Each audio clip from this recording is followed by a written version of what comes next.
평안함과 소망은 주의 보혈 밖에 없네. 나의 흥은 이것도 주의 보혈 밖에 없네. 주 예수를 인기 날 위대하시니 귀하고 귀하다. 주의 보혈밖에 없네. 영원토록 내 할 말 주의 보혈밖에 없네. 나의 참된 주제는 주의 보혈밖에 없네. 주 예수를 인기 날 위대하시니 귀하고 귀하다. 주의 보혈밖에 없네. 아멘.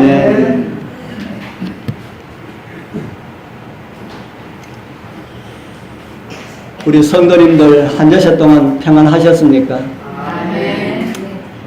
오늘도 말씀을 사랑하는 그런 심령으로 주님 앞에 이르신 우리 모든 성도님들에게 아버지의 마음으로 깨닫게 되는 풍성한 은혜의 말씀에 목말라 하시는 우리 여러분들의 심령마다 말씀의 은혜가 흡족하게 임하게 되길 축복합니다. 저는 지난 안식일 마가복음 1장 40절부터 있는 말씀을 가지고 고침받은 문둥병자라는 제목으로 준비된 말씀을 드렸습니다. 오늘 저는 같은 말씀을 가지고 못 다드린 말씀을 인간이 하나님을 만났을 때라는 제목으로 다시 드리겠습니다.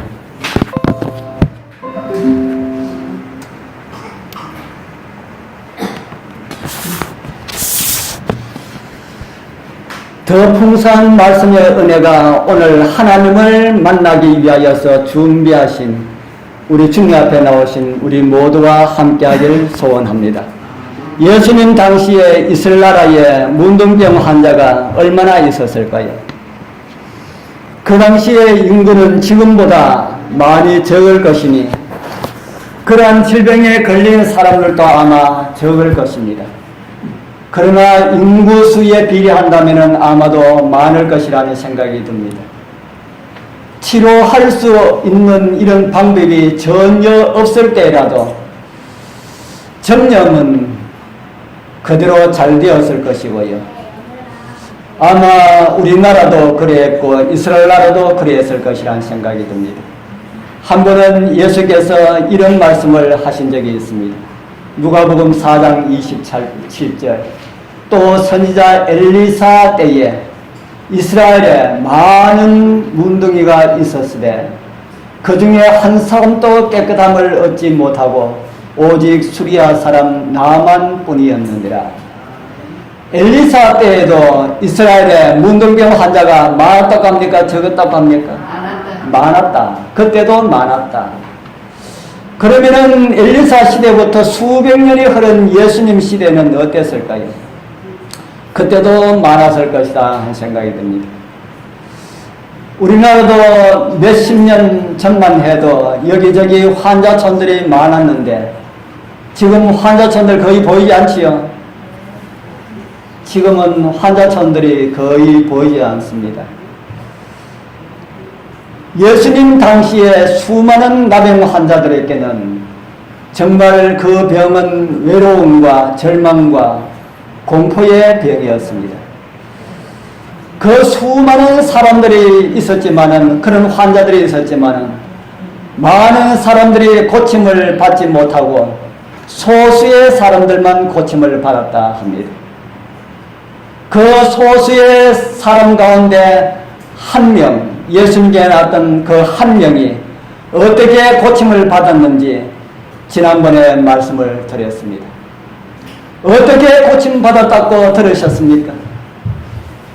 그 환자가 어떻게 예수님께 나와서 어떻게 고침을 받았는가? 지난 안식일 제가 드린 말씀이라 해도 우리 여러분들 기억하시기가 힘들 것인데, 한 안식일이 지나고 두 안식일째가 되어서 아마도 대부분 우리 성도님들 잊어버렸으리라 생각이 듭니다. 제가 자주 드리는 말씀이지만은 말씀을 듣고 잊어버린다고 해서 그것은 절대로 부끄러운 것이 아닙니다. 그것은 나 혼자만 그런 것이 아니고 우리 대부분, 우리 모든 성도님들 대부분이 다 그러하기 때문입니다. 그렇기 때문에 우리는 말씀을 자주 들어야 합니다. 그리고 말씀을 매일매일 보아야 합니다. 읽고 듣고 보고 해도 돌아서면 잊어버리고 또 잊어버리고 하기 때문에 우리는 매일 듣고 매일 우리는 말씀을 보아야 합니다. 한 번 들은 말씀은 전혀 잊어버리지 않는다면 말씀을 자주 들을 필요는 아마 없겠지요. 아마 어쩌면은 우리가 하늘에 가서 하나님을 예배하는 그 예배는 아마 설교 시간은 많이 없을 것이고 하나님을 찬양하는 시간이 아주 많을 것이라는 생각이 듭니다. 왜냐하면 우리 하나님께서, 우리 예수님께서 우리에게 설교를 아마 해주실 것인데, 한 번 설교를 들으면 그 설교는 하늘에 간 성도들의 머리 가운데 영원히 잊혀지지 않는 그런 말씀이 될 겁니다. 하늘에 가면은 우리의 지능들이 그렇게 된다는 말입니다. 그런데 지금은 그렇지 않습니다. 우리 예수님께 나왔던 그 한 명의 나병 환자가 치유함을 받은 것은 특별한 이유가 있었다고 제가 말씀을 드렸지요. 수많은 환자들이 있었는데 그 한 명만 어떻게 치유함을 받았는가? 바로 그 말씀이 마가복음 1장 40절에 있는 내용이라고 말씀을 드렸습니다. 바로 이 말씀 중에 예수님께서 그를 치유하여 주지 않으면 안 될 정도로 감동적인 새 말씀이 있다고 말씀을 드렸습니다. 그 첫 번째 뭐라 그랬습니까? 예, 그는 예수께 오고요. 예수께 와야 꿇어 엎드리죠. 예수께 오고 두 번째는 예수님 앞에 꿇어 엎드렸고 세 번째는 뭐라 그랬습니까? 아주 중요한 말씀이죠. 고쳐달라고 간구하였다. 고쳐달라고 간구한 것보다 불쌍히 여겨달라고 그렇게 동정에 호소한 그런 기록들을 우리는 읽어보았습니다. 고침받고 회복받고 용서하기를 원하는 간절한 마음들이 일어서게 하고 주님 앞에 나오게 만듭니다. 우리 사랑하는 재림 성도님들, 여러분들이 진정으로 용서를 통한 회복을 얻기를 간절히 사모하는 마음들을 먼저 가지게 되기를 소원합니다. 그리고 그것을 얻기 위하여서 주님 앞에 나오시는 것을 즐겨 하게 되길 바랍니다. 그런 여러분들에게 하나님의 위로와 용서의 은혜와 회복과 치유의 역사가 일어나게 되길 바라고 원합니다. 그리고 주님 앞에 나와서는 철저하게 항복하고 어떤 말씀을 주실지라도 순종할 수 있는 그런 마음을 가지라고 말씀을 드렸습니다. 그리고 도움을 구하자고 말씀을 드렸습니다. 우리 성도님들, 여러분들의 마음이 주님께 열려 있지 못한다면 하늘은 여러분들을 위하여서 아무것도 할 수가 없음을 잊지 마시기를 바랍니다. 지난번에 말씀드린 것처럼 주님이시여 저를 불쌍히 여겨 주옵소서. 주님께 향하지 못하는 저를 불쌍히 여기시어서 주님의 은혜를 받아 감당할 수 있는 넉넉한 은혜를 주옵소서라는 이런 기도를 드리게 되길 바랍니다. 그러면은 분명히 주님께서 도와주실 것입니다. 그래야 오늘 주님 앞에 이르신 우리 모든 분들에게 전능하신 손길이 함께 하시어서 모든 소원들 주님의 은혜로 이루어지는 그런 하나님의 은혜의 역사가 오늘 우리 모두와 함께 하기를 바랍니다. 이제 오늘은 그러한 나병 환자를 주님께서 어떻게 고치시고 어떻게 그 문제를 다루시는지에 대한 말씀을 함께 나누려 합니다. 하나님과 죄인과의 접촉, 하나님과 죄인과의 접촉은 정말 놀라운 사실입니다. 우리 마가복음 1장 41절에 있는 말씀을 우리 같이 읽어보겠습니다. 예수께서 시작. 예수께서 민망히 여기사 손을 내밀어 저에게 대시며 가라사대 내가 원하노니 깨끗함을 받으라 하신대. 아멘. 여러분들은 제가 예수님께서 그에게 손을 내밀어 저에게 대시며 라는 말씀을 놀라운 말씀이라고 제가 말씀을 드렸는데 그 말씀에 여러분들 동의하십니까? 예수님께서 손을 내밀어 저에게 대시며 라고 하는 이 말씀이 어떻게 놀라운 말씀일까? 예수님께서 손을 대신 분이 몇 분이나 계실까요? 예수님께서 손을 대신 분이 몇 분이나 계실까요? 예수님 당시에는 악수를 했는지 안 했는지 우리가 모르겠습니다. 아십니까?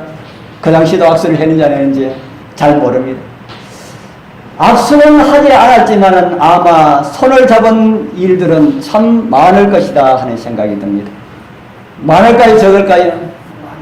예수님 손잡아 보려고 얼마나 많은 사람들이 예수님을 따랐습니까? 참 많을 것입니다. 얼마 전에는 베드로의 장모도 손을 잡아서 일으키셨다고 기록되어 있습니다. 그런데 어떻게 예수님께서 손을 내밀어 저에게 대신다는 이 말씀을 가지고 제가 놀라운 말씀이라고 여러분들에게 드렸는데 무엇 때문에 그런 말씀을 드렸을까? 이제 제가 드린 말씀을 좀 듣고 나면은 이해가 되실 것입니다. 성경은 정한 것과 부정한 것에 대하여서 철저하게 취급을 하고 계시는 것을 보게 됩니다. 무엇을 어떻게 다루신다고요? 무엇을 어떻게 다루신다고 말씀을 드렸습니까? 이걸 제대로 알아야 됩니다. 정한 것과 부정한 것. 어떤 문제예요?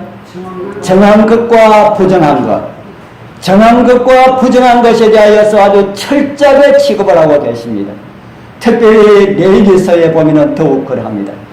왜 정한 것과 부정한 것을 그렇게 지나칠 정도로 다루고 있을까? 레위기서를 읽어보면 정말 지나칠 정도로 다루고 있습니다. 우리 생각에. 왜 그렇게 다루고 있을까요? 그 이유는 정한 것은 의로움을 상징하고 있고요. 부정한 것은 무엇을 상징할까요? 부정한 것은 죄를 상징하고 있습니다. 이제 그런 내용의 말씀들을 좀 보도록 하겠습니다. 레위기 5장 3절 제가 드린 말씀을 생각하면서 한번 읽어보십시오.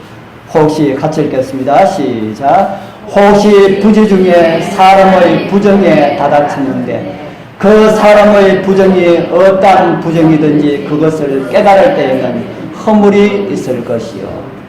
이 말씀이 어떤 말씀인지 이해해야 됩니까? 이곳에 죄를 상징하는 부정이라는 의미는 더러운 것이라는 말씀입니다. 부정을 우리말로 번역하면 더러운 것이라고 번역할 수가 있다는 겁니다. 사람이 더러운 것에 부지 중에 다닥치는데 그것을 모르고 있다가 내가 그것을 손에 이렇게 대었지 이렇게 하면은 어떻게 된다는 겁니까? 그렇게 깨달으면 어떻게 된다는 것입니까? 허물이 있을 것이요. 다르게 말하면 더럽힘을 받았다라는 그런 의미입니다. 또 이런 말씀이 있습니다. 레위기 11장 31절 모든 기는 것 중 이것들은 내게 더러우니 부정하니 무릇 그 죽음을 만지는 자는 저녁까지 부정할 것이며 더러운 짐승의 죽음을 만지면 저녁까지 더럽게 될 것이다. 그 부정한 짐승 중에는 어떤 것이 있습니까? 오징어 있습니까? 예, 오징어 있습니다. 여러분들이 오징어 먹는 거는 말할 것도 없고 오징어를 가족들에게 주기 위하여서 오징어 시장에 가서 오징어를 한 마리 샀다. 만지면은 부정하다, 부정하여졌다 그렇게 말하겠습니다. 어떤 의미로 구약시대에 살고 있지 않음을 인하여서 상당히 감사할 수가 있습니다. 그러나 그 의미는 아직까지 유효합니다. 더 심한 말씀이 있습니다. 레위기 22장 5절 6절입니다. 또 사람에게 부정하게 하는 벌레에 어떻게 한 사람요? 접촉된 자는 무슨 부정이든지 사람을 더럽힐 만한 자에게 접촉된 자, 곧 이런 것에 접촉된 자는 저녁까지 부정하니 몸을 물로 씻지 아니하면 성물을 먹지 못할 것이며. 여러분들 바퀴벌레 나오는 거 잡았다 그러면은 어떻게 되나 말입니까? 저녁까지 부정하여진다. 목욕하지 아니하고 성물 먹지 아니하면은 큰일 난다 합니다. 이런 구약적의 배경이 무엇 때문에 주셨을까? 부정은 무엇을 상징한다 그랬습니까? 죄를 상징하기 때문에 철저하게 죄를 멀리 하라는 그런 하나님의 섭리로 그렇게 말씀을 하고 있습니다. 그렇기 때문에 나병 환자가 거리에 나올 때에 부정하다 부정하다 이렇게 외치면서 다녀야 된다고 말씀을 드렸죠. 왜 부정하다 부정하다 이렇게 다녀야 된다는 것입니까?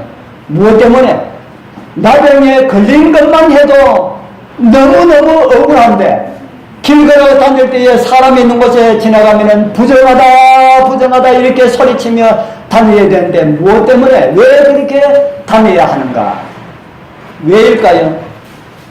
사람들이 어떤 존재인지를 알도록요, 나는 부정한 존재인 줄 알도록 뭐 하라고요?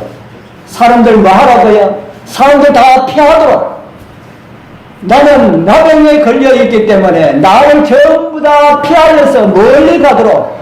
어쩌다가 내 옷깃에 스치기만 해도 그 사람이 어떻게 된다는 겁니까? 나병을 옮는 것은 아닐지 모르지만은 부정하게 된다. 그렇게 말씀을 하고 있습니다. 별로 큰 잘못도 아닌데 그 부정을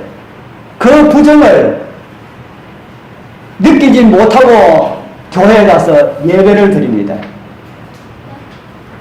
부정에 아침에 바퀴벌레 한 마리 잡고 교회 와서 예배를 드렸다 이 말입니다. 씻지 않고 예배를 드렸습니다.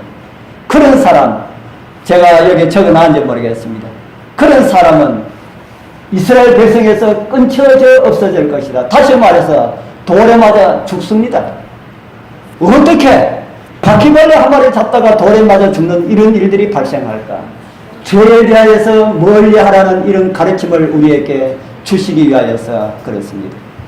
거룩한 백성들은 철저하게 죄와 접촉하지 못하도록 하신 하나님의 섭리입니다.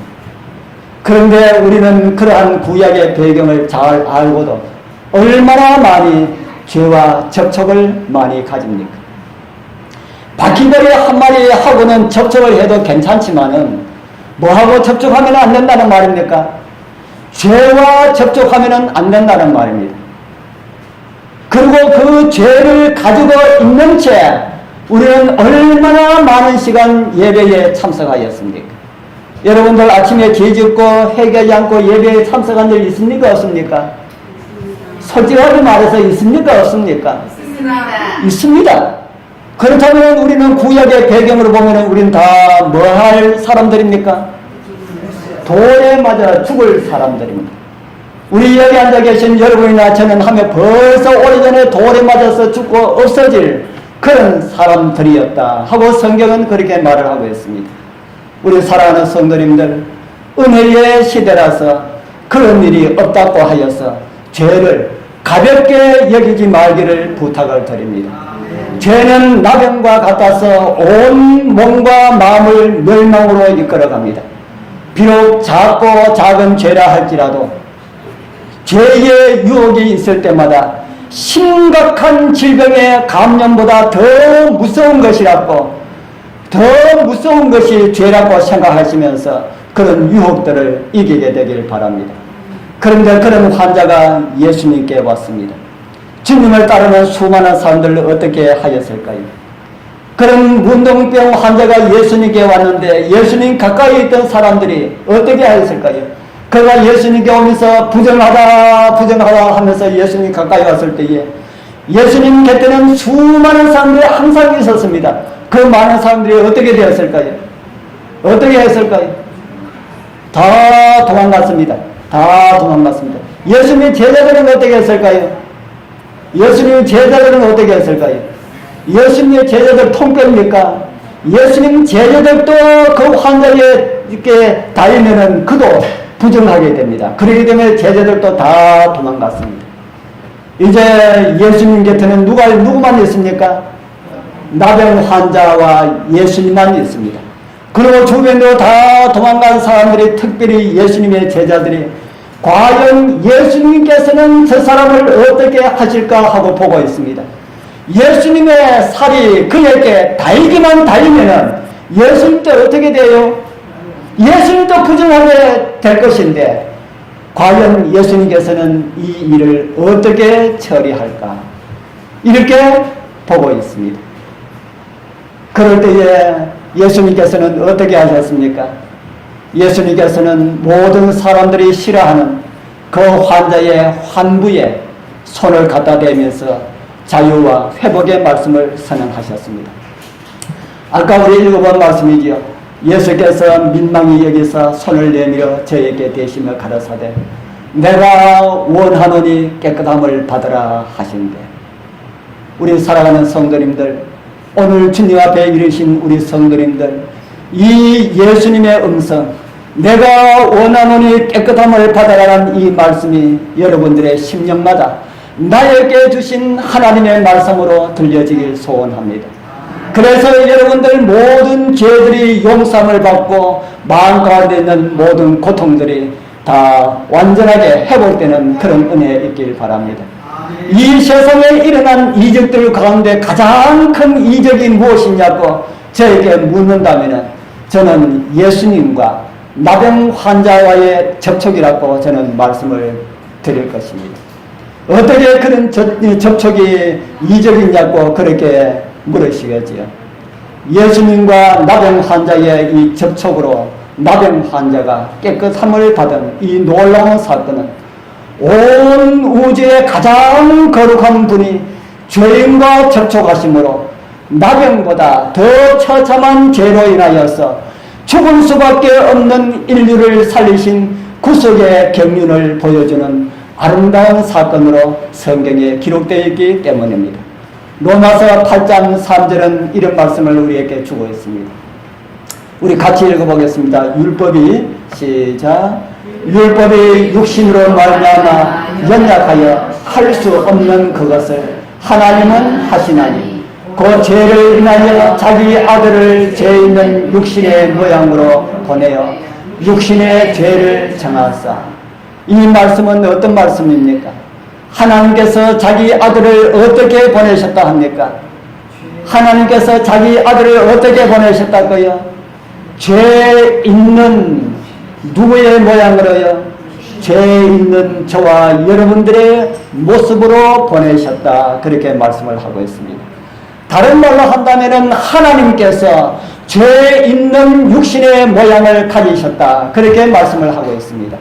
우리 살아가는 성도님들, 하나님께서 죄 있는 육신의 모양을 어떻게 가질 수가 있을까요? 우리 여러분들은 왕자와 거지에 대한 그 책에 대한 이야기 잘 아시죠? 이 동화책 찾으니까 이런 책의 내용이 나오더라고요. 에드워드 이 왕자, 여기에서 나오는 이 주인공, 같은 날 닮은 모습으로 태어난 이 톰과의 사이에서 일어난 재밌는 이야기를 다루고 있습니다. 어느 날 둘은 만나게 되었고 서로가 옷을 바꿔 입고 살아가는, 그래서 세상을 구경하고 싶어가지고 이 왕자가 졸라서 옷 바꿔 입자 해가지고 그래서 바꿔서 입고 살아가는 그런 많은 이야기들을 다루는 그런 책입니다. 이제 하나님의 아들로서 지음을 받은 아담과 하와는 선악을 알게 하는 나무의 실과를 먹고 하나님의 아들의 신분에서 죄인의 신분으로 떨어지고 맙니다. 이들을 구원할 수 있는 길은 오직 하나님 아버지께서 죄인들과 같은 옷을 입고 살아가기 위하여서 죄인들과 깊은 접촉이 있어야 된다는 사실을 성경은 우리에게 보여주고 있습니다. 이제 그 시간이 되었을 때에 하나님은 여인의 태에서 죄 있는 육신의 모양으로 잉태되셨습니다. 그리고 연약한 인간의 모습으로 태어났습니다. 성경은 그분의 모습을 이렇게 기록하고 있습니다. 이사야 53장 아주 유명한 예수님의 고난의 동영상이라고 하는 말씀이죠. 우리 같이 읽어보겠습니다. 53장 2절 3절. 그는 시작. 그는 주 앞에서 자라나기를 연한 순 같고 마른 땅에서 나온 저기 같아서 고운 모양도 없고 풍채도 없은즉 우리의 보기에 흠모할 만한 아름다운 것이 없도다. 하여서 사람에게 실어버린 바 되었으며 강보를 많이 겪었으며 질거를 아는 자라. 마치 사람에게 얼굴을 가리우고 보지 않음을 받은 자 같아서 멸시를 당하였고 우리도 그를 귀히 여기지 아니하였도다. 아멘. 사랑의 하나님께서도 도저히 함께 할 수 없는 것이 있습니다. 하나님께서 함께 할 수 없는 것 무엇일까요? 하나님께서 함께 할 수 없는 것이 있다. 지난번에 하나님께서 할 수 없는 것이 있다고 말씀드렸지요. 하나님을 비난하는 사람들이 그런 질문을 가지고 많이 묻습니다. 전능하신 하나님은 모든 것을 다 하실 수 있는 분이시지요. 예 하면은 하나님께서 하지 못하시는 일이 있다면은 하나님 전능하신 분이 아니지요 하고 물을 때에 대답하면은 걸립니다. 하나님 뭐 하신다 그랬습니까? 거짓말. 성경에 거짓말 하실 수 없는 이 사실을 인하여서 그렇게 성경은 하나님께서 거짓말 못 하신다. 그래서 하나님께서 못 하시는 것이 없다면은 하나님 전능자 아니지요 이렇게 묻는 말에 다르게 대답을 하십시오.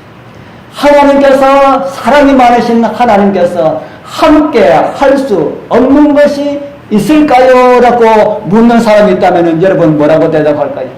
사랑의 하나님께서 함께 하지 못할 것이 없습니다 하고 대답할 거예요.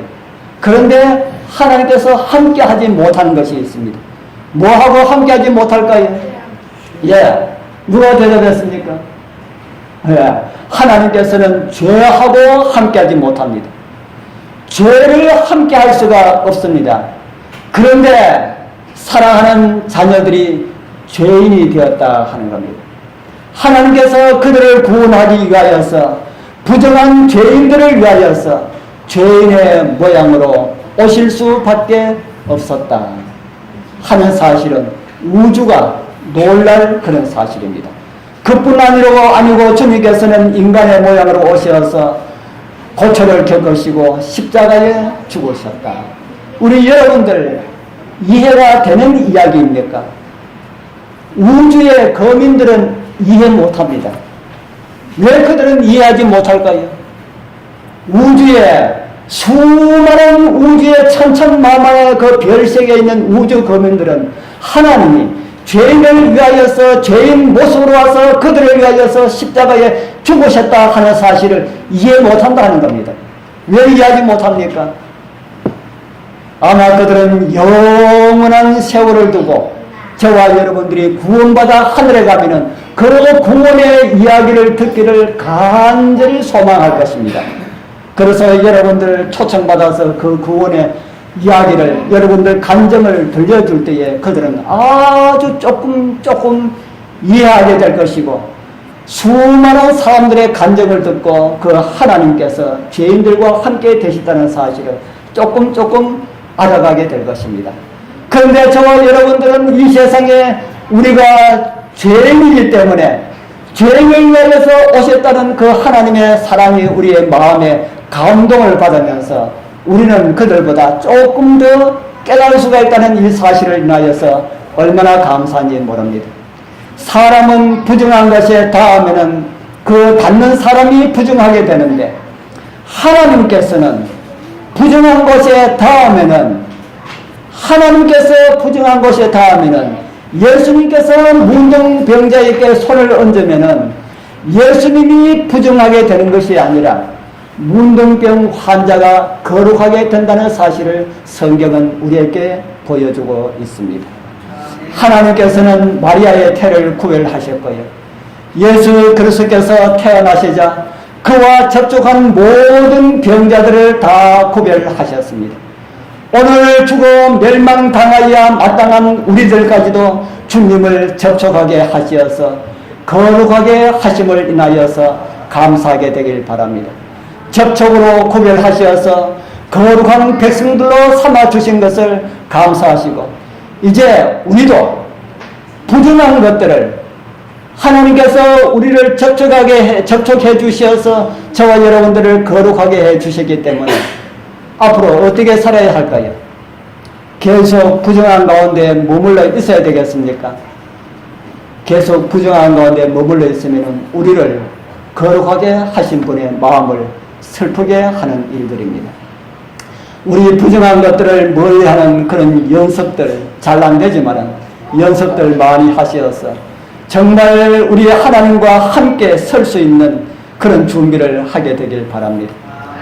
이제 두 번째, 우리 아무에게도 말하지 말고 제사장에게 보여라 라는 말씀을 좀 들려드리기를 원합니다.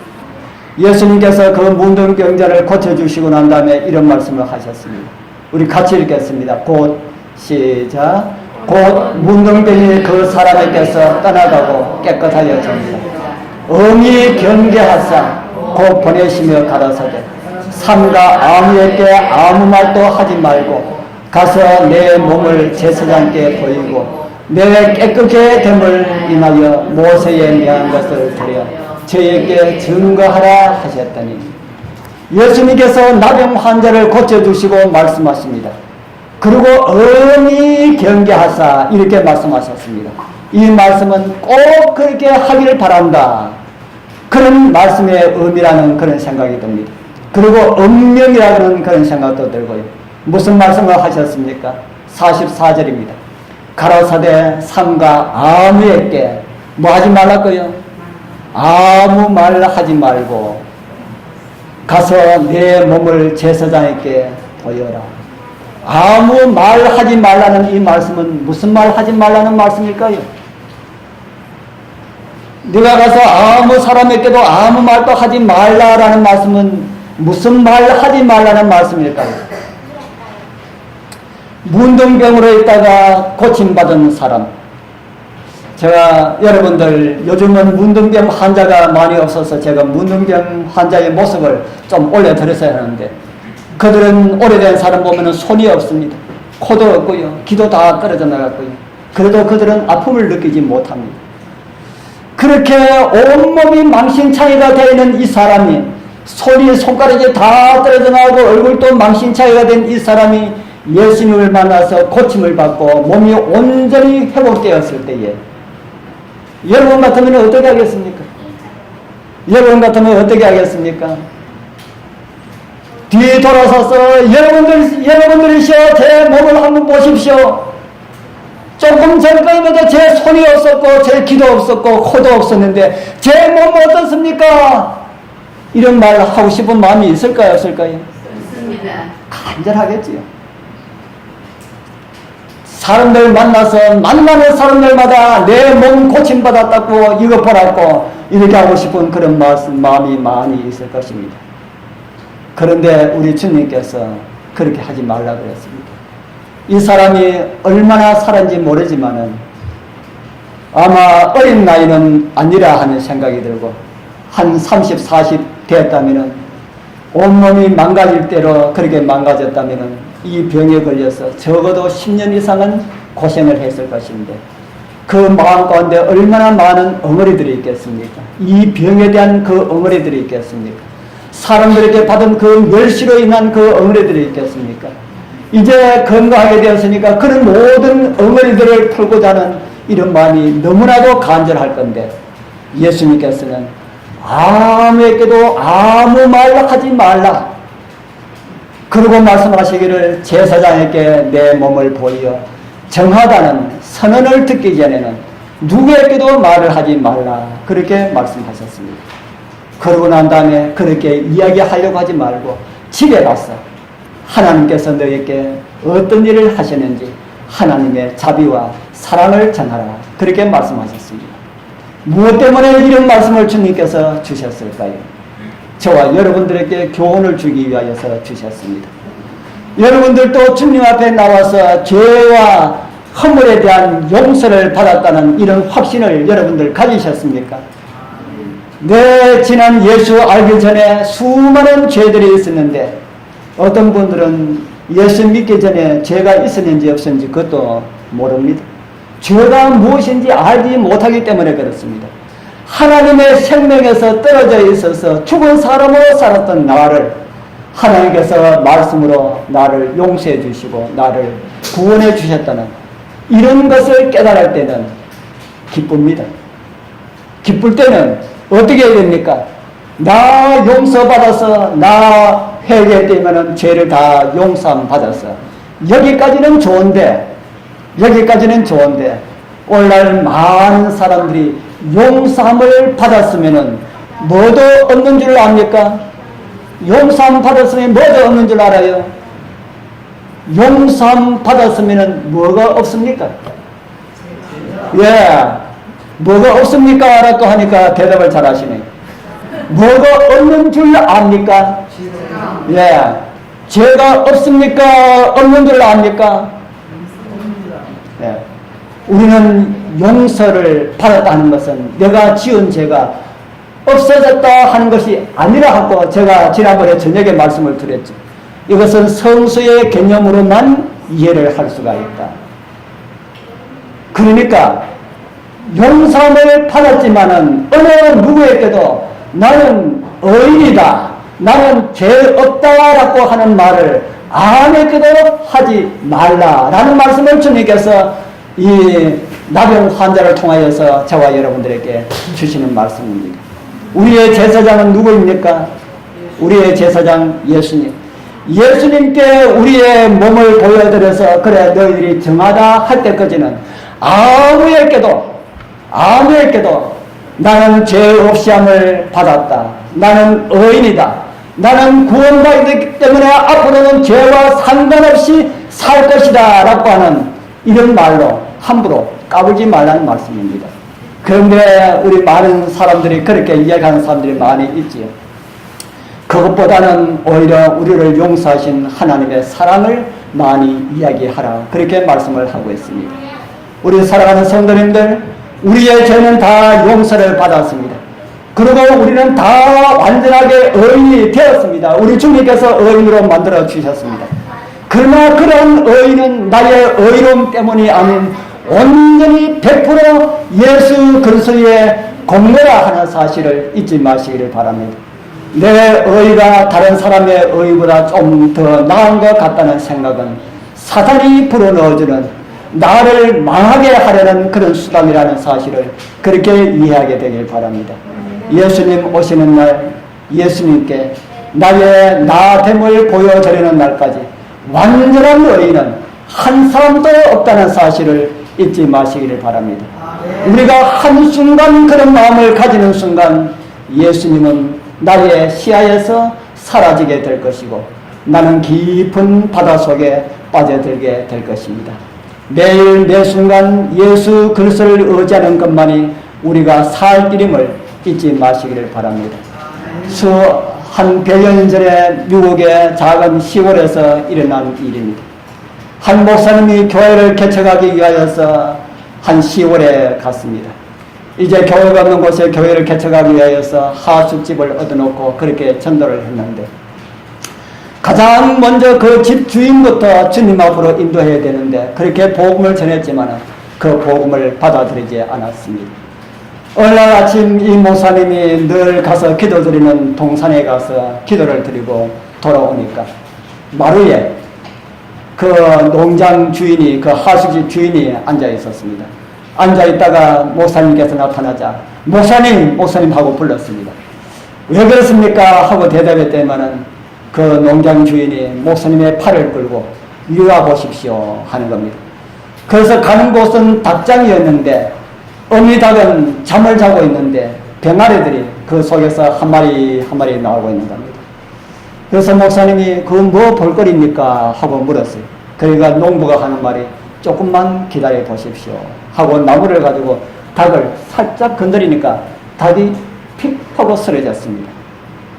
이 목사님 깜짝 놀랐어. 아니, 닭이 죽었습니까? 하니까, 예, 닭이 죽었습니다. 그러고 보니까 목에 핏자국이 있고 피가 흐르는 이런 자국이 있습니다. 주인의 말에 의하면 어제 저녁에 쪽제비가 닭장 안에 들었다 하는 겁니다. 닭장 안에 들어서 병아리를 잡아먹으려 하니까 어미 닭이 병아리를 전부 다 모아서 자기 품속으로 다 모았습니다. 그러니까 이제 쪽제비가 이 어미 닭을 공격을 합니다. 어미 닭을 공격하니까 큰 어미 닭은 쪽제비하고 싸울만 합니다. 그래서 한 번 쪼이면 쪽제비는 도망을 하는데, 쪽제비가 어미닭을 공격을 해도 어미닭은 병아리를 품고 가만히 있었다는 겁니다. 왜 가만히 있었습니까? 자기가 쪽제비하고 싸우게 되면은 누가 위험합니까? 병아리들이 위험하기 때문에. 그래서 쪽제비가 물을 뜯고 목을 뜯었는데 피를 흘리고 죽어가면서도 이 어미닭은 물려 죽으면서도 병아리를 포기하지 않고 병아리를 품고 있었다라는 말을 전해주었습니다. 그 말을 듣는 순간 이 목사님은 무릎을 치면서 이게 바로 예수님께서 우리를 사랑하는 그런 사랑이라고 외쳤다고 합니다. 우리 사랑하는 성도님들, 문둥병자보다 더 절망적인 죄악의 질병으로 죽어야 할 우리들을 위하여서 주님께서 십자가를 지셨습니다. 쪽제비와 싸울 수도 있었는데, 그러면은 새끼가 다칠까봐 싸우지 못하고 죽음으로 새끼를 보호한 그 닭처럼 주님께서도 사단에게 당하기만 하는 것처럼 보였습니다. 이제 그렇게 당하시게만 만들어진 예수님의 모습을 영상화된 장면을 함께 보도록 하겠습니다.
십자가는 우주의 하나님이 죄인을 접촉하기 위해서 치른 그런 희생입니다. 십자가에 죄인을 위한 하나님의 진노가 부어졌고 그 진노를 예수님께서 다 당하셨습니다. 그리고 쪽제비에게 쫓기는 병아리를 얼마 가슴으로 모아뒀어요. 사단에게 쫓기는 죄인들을 세상에서 가장 안전한 십자가 아래로 모았습니다.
세상 일이 힘이 들고 지칠 때마다 우리 사랑하는 성도님들, 나를 구원하기 위하여서 사단의 모든 공격을 자기 몸으로 막으신 우리 주님의 십자가 아래서 쉼을 발견하게 되길 소원합니다.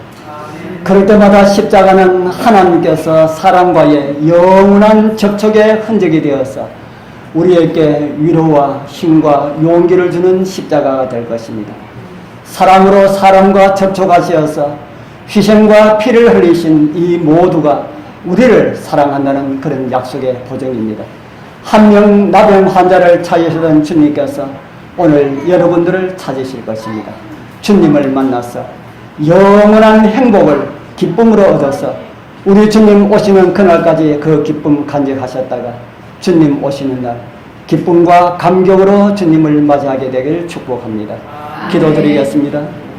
하늘에 계시는 거룩하신 우리 아버지 하나님, 감사합니다.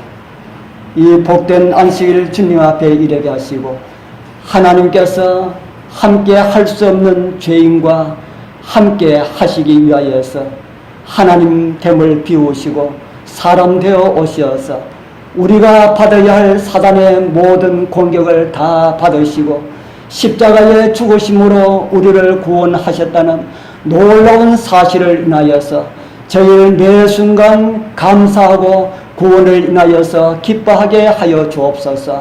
우리 주님 이 땅에 오실 때에 우리 사랑하는 이 자리에 앉아 계시는 모든 분들 한 분도 낙오하지 아니하고 기쁨으로 주님을 영접하게 하옵소서. 우리를 구원하신 예수님의 이름으로 간절히 기도드리옵나이다. 아멘.